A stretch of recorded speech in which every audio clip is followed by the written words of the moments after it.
Geria mwaziri oyotenete Hoburendi Boime Yense Mheshimiwa Kipchumba Murkomen igabwotirio kubwatana gati y'abagambi n'abaturete n'ebitabo byonsi by'Oburendi ase county ya Trans Nzoia kwenekia kubeka humukia bugosiria ebinyugwa biri byo gotinda n'amarwari atanchiri mwaziri nigo boigo atebire county ya Trans Nzoia negati chi county chinde echo chiga asaine kora ase okonia amarwari ga amabe ayo atanchiri asa atebire bone eserikali wetera se wizara yaye nigo yabekire merobiro yo gocha kwenekia segeyo nechigo ikirana nigarenge ko yakwana igakerekirana asumo igabwe kanisa ase county ya Trans Nzoia.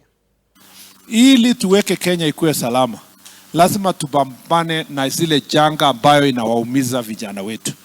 Kama vile mmesema hapa, ni kweli kwamba changamoto moja Trans Nzoia ni county ambayo iko mbele sana kwa mambo ya pombe haramu na mihadarati.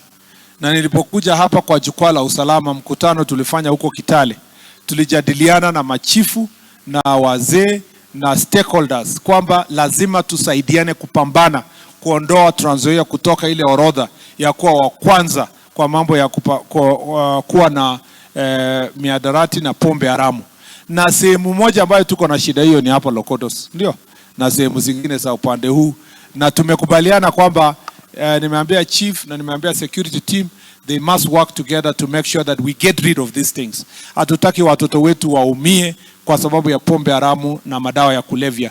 Na kama kanisa, wakati serikali inapambana na hiyo maneno, lazima pia sisi tuwe kielelezo kwa nyumba zetu, in our own houses. Lazima tukue ni sisi ndio leaders. Uwezi, nataka niseme hivi, kama wazazi, mimi siwezi sasa niachie watoto wakue wanaenda kufunzwa tu na shule. Lazima pia tuwe na nafasi ya kufunza hawa nyumbani. Pia nyinyi wazazi mjue ya kwamba watoto wenu sio responsibility ya serikali. Serikali iko na responsibility yake, lakini responsibility number 1 ni nyumbani. Na therefore nyumbani must be the right place penye tunawapatia right values. Number 2, kanisa. Kanisa plays a very important role in shaping these young people, and it's important tukuwe na proper curriculum. Yeah? Tusitumie ile curriculum ilitumiwa kwa sisi.